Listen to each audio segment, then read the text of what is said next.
Buenos días a todos.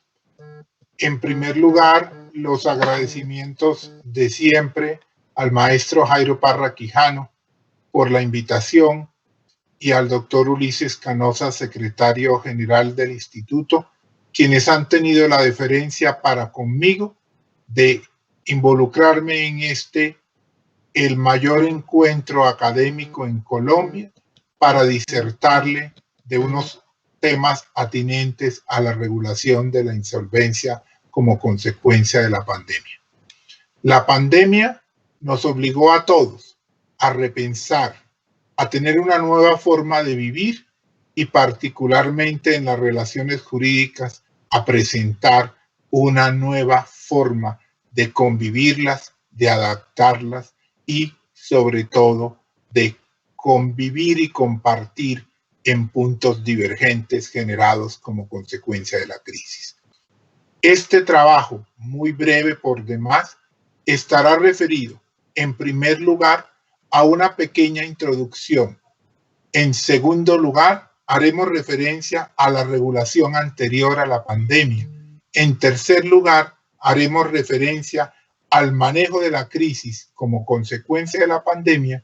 En cuarto lugar, identificaremos los aspectos más importantes de la nueva regulación y en quinto lugar, unas breves conclusiones. En ese sentido, habremos de decir que la regulación de la pandemia o de la insolvencia como consecuencia de la pandemia está contenida en dos decretos legislativos. El decreto 560 del 15 de abril de 2020 y el decreto 772 del 3 de junio de 2020. Dos decretos legislativos y a la fecha un decreto reglamentario del decreto 560, que es el decreto 842 del 13 de junio de 2020, regulaciones que aun cuando en principio parecieran resultar armónicas, ostentan diferencias que permiten considerar una política legislativa uniforme. En segundo lugar, ¿qué teníamos nosotros antes de la pandemia? Teníamos el régimen de insolvencia contenido en la Ley 1116 de 2006 para las empresas, para los comerciantes, para las personas jurídicas y por su parte el régimen de insolvencia del Código General del Proceso aplicable a los deudores, personas naturales no comerciantes. El régimen de la Ley 1116 es un régimen tradicional, es un régimen propio de un estado de normalidad económica y en esa medida está fundado en los supuestos básicos de un régimen para normalidad económica. Y es que tiene unos mecanismos recuperatorios que son dos: el proceso de reorganización y la validación del acuerdo extrajudicial, y dos mecanismos liquidatorios que son la liquidación judicial y la liquidación por adjudicación. Es un régimen que está con supuestos de definición de crisis estrictos, con una regulación poco flexible y que pone de presente su carácter excepcional. Vista estas condiciones, hay que decir que este régimen está edificado sobre dos estructuras judiciales. La primera, los jueces ordinarios, jueces civiles del circuito, y la segunda, la superintendencia de sociedades, que en el modelo colombiano y de conformidad con el artículo 116 de la Constitución cumple funciones jurisdiccionales pese a ser una autoridad administrativa. Esos dos modelos de autoridades han generado dificultades por varias cosas. Primero, la alta congestión. Segundo, el crecimiento desbordado del servicio de administración de justicia por parte de los deudores en dificultades económicas. En tercer lugar, la morosidad en los tiempos de respuesta, lo que nos lleva a concluir que es un régimen ineficaz frente a las angustias propias de la crisis. Por esa razón, hay que indicar que las estructuras judiciales tradicionales frente a este régimen han colapsado, han registrado dificultades y ha dado lugar a que los tiempos promedios de duración conforme a las estadísticas de supersociedades, que son las que se conocen, es que un proceso recuperatorio dura promedio 2 años, incluso hay más de una sola instancia, procesos recuperatorios de 2 años para llegar a un acuerdo con los acreedores. Eso pone de presente que esas fórmulas, esos instrumentos o esos mecanismos previstos en la ley 1116 no son idóneos para las circunstancias generadas como consecuencia de la pandemia. Si bien la ley 1116, hay que decirlo, hace hincapié en el carácter negocial, incentiva soluciones consultadas y promueve la no litigiosidad, debo resaltar que el carácter judicial y la forma en que los distintos actores actúan en el trámite de los procesos de insolvencia reflejan claramente un propósito contrario, propicio a la confrontación y dilación que se advierte, por ejemplo, en la innecesaria formulación sistemática de peticiones y escasos resultados en la conciliación. Eso es lo que tenemos. Pasemos a un tercer punto y es, ¿cuál fue el manejo dado por la crisis como consecuencia de eso? El gobierno decidió reconocer la existencia de la crisis y, como sucede con algunos otros países, expedir regímenes de insolvencia para manejar la crisis. Debemos ser claros en el sentido de indicar que esta crisis no tiene antecedentes, que la crisis de la pandemia es inédita, en especial por la incertidumbre que la caracteriza a nivel mundial sobre la evolución, la dimensión y cuándo finaliza. Vemos con preocupación cómo Europa ha tenido rebrotes, como Colombia, que fue de los primeros países que se encerró, que se protegió, no ha podido aún superar la crisis, con un agravante más aún, y que es una crisis generalizada, con sectores económicos prácticamente cerrados y paralizados.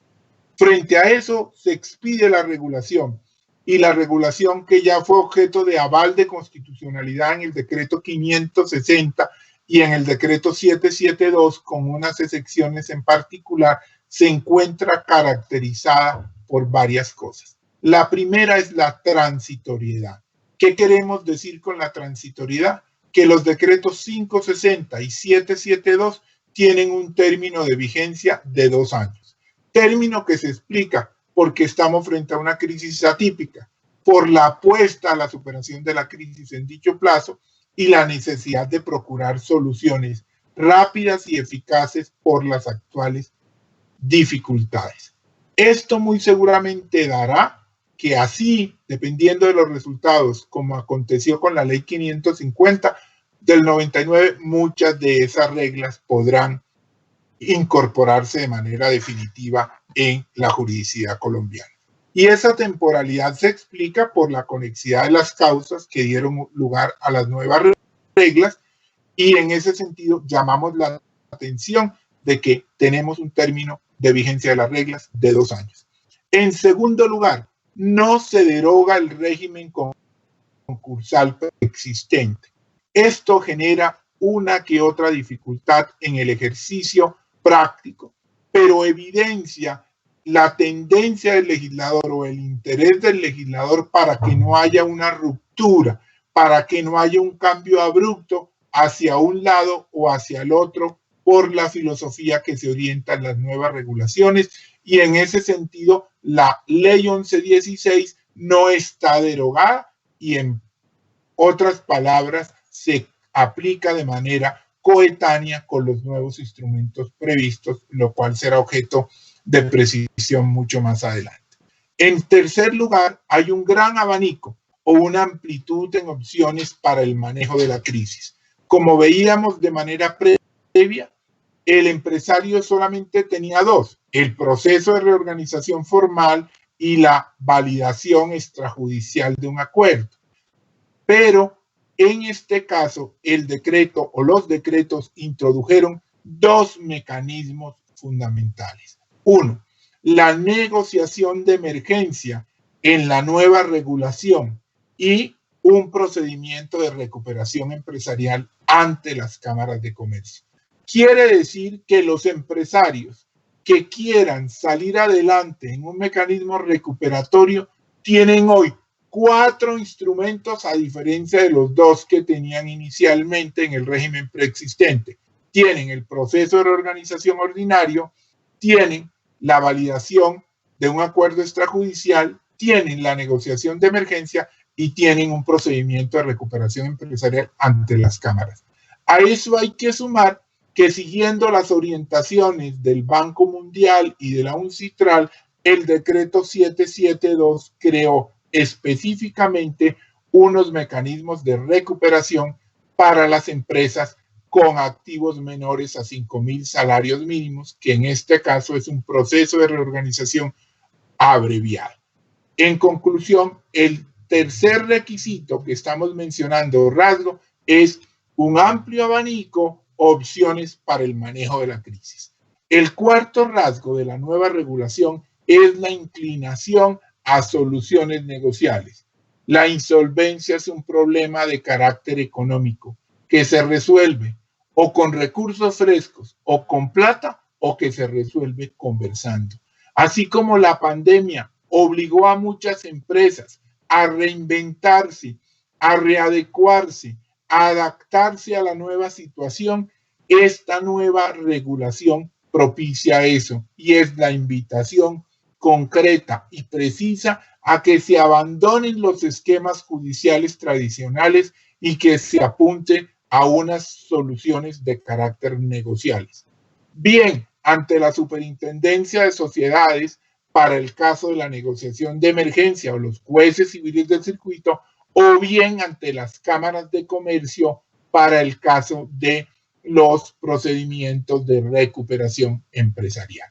Esa es la cuarta rasgo o característica de lo que estamos comentando. El quinto rasgo o característica es que, en consonancia con lo anterior y que la crisis se extendió a todo el sector real, hablamos de unos nuevos operadores de insolvencia. ¿Cuáles son esos nuevos operadores de insolvencia? Las cámaras de comercio. Y esas cámaras de comercio, ¿qué hacen? Van a conocer del procedimiento de recuperación empresarial. Inclusión que se justifica por el origen gremial y por su presencia en todo el territorio, y que de una u otra forma fue avalada en la sentencia C-223 de 2020 frente a los reparos de constitucionalidad por excluir a otros centros de conciliación distintos a los de las cámaras. La sexta característica es la reducción en los tiempos. Hay una frase que todos tenemos incorporadas en el ADN del derecho procesal: justicia tardía no es justicia. Crisis de empresa con respuestas tardías es simplemente la liquidación, es simplemente la destrucción, es la aniquilación del modelo económico. Y en ese sentido nosotros habremos de insistir hasta el cansancio en una nueva regulación con tiempos cortos. Los plazos de 2 años que mencionábamos son más que inapropiados, y en ese sentido las normas aportan y las normas importan un plazo de 3 meses. Y esos plazos de 3 meses nos impone a todos una nueva cultura y nos exige respuestas rápidas, respuestas eficientes, y eliminar las consultas innecesarias que tradicionalmente se conocen. Un séptimo rasgo son las restricciones en la intervención de las autoridades judiciales. Si bien aquí, a mi juicio, la regulación fue tímida porque ha debido escogerse un tema donde los jueces no fuéramos sino un caso de conflicto, las normas se orientan por una intervención judicial restringida, lo cual muy seguramente va a ayudar a las soluciones mucho más rápidas. El octavo tema, rasgo distintivo, es el presupuesto subjetivo. ¿En qué se traduce el presupuesto subjetivo que aplica a todas las empresas que se hayan afectado como consecuencia de la pandemia? Ya superada la discusión si las que previamente estaban tramitando insolvencia quedaron afectadas o no, pero adicionalmente lo que quiero rescatar aquí es que se aplica a aquellos sujetos que estaban excluidos de la 1116. porque tenían tomas de posesión o intervenciones forzosas administrativas. Por ejemplo, aplica a empresas prestadoras de servicios públicos domiciliarios, a empresas prestadoras de servicios de salud y a las clínicas, entre otros. En noveno lugar, el presupuesto objetivo. El presupuesto objetivo corresponde a la definición de la crisis y aquí hay claramente una expresión del legislador. Y la expresión del legislador se concreta en el hecho de que no quiere más procesos judiciales de carácter formal y en esa medida elimina o suspende por los 2 años el presupuesto de incapacidad de pago inminente para acceder al mecanismo recuperatorio. Lo que de una u otra forma es claro en el sentido de indicar que quiere el legislador que se acuda de manera temprana, pero a los mecanismos negociales, no a los mecanismos judiciales. La 10ª característica es el favorecimiento a la financiación y el favorecimiento con la número 11 a la inversión. Por eso el legislador adopta medidas audaces con un cambio de paradigma, con la ruptura del derecho de propiedad o la relación umbilical entre propiedad y compañía para favorecer la participación de terceros que ingresen y le aporten a la recuperación de la compañía. La característica número 12 tiene que ver con una marcada inclinación hacia la flexibilidad. Los temas de insolvencia exigen soluciones ágiles, propias de la actividad empresarial, imaginativas, no limitativas, y en ese sentido las normas disponen claramente instrumentos como capitalización de pasivos, subordinación de pasivos, descargue y pactos de deuda sostenible que van a ayudar fundamentalmente a permitir la recuperación de las compañías.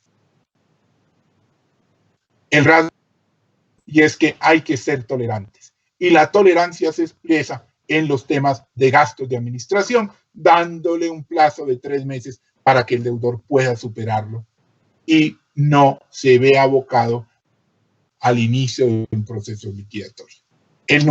La 14 característica que hemos identificado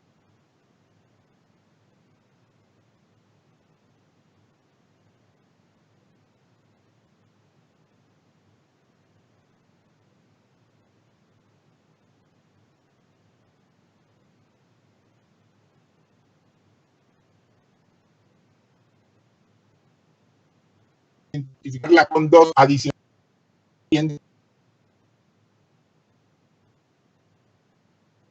que sin duda va a contribuir no solamente y el último requisito que menciona, característica que mencionamos, no impone el inicio de un proceso de insolvencia. Es decir, esto ayuda a que las compañías se inclinen por ese sistema, lo procuren y si no funciona, pues tienen los ordinarios en términos generales tradicionales. Y finalmente que se permite reestructuraciones parciales con los acreedores en un gran escenario, a mi modo de ver, lo que es la estrella polar del sistema. Usted puede arreglar con grupos de acreedores,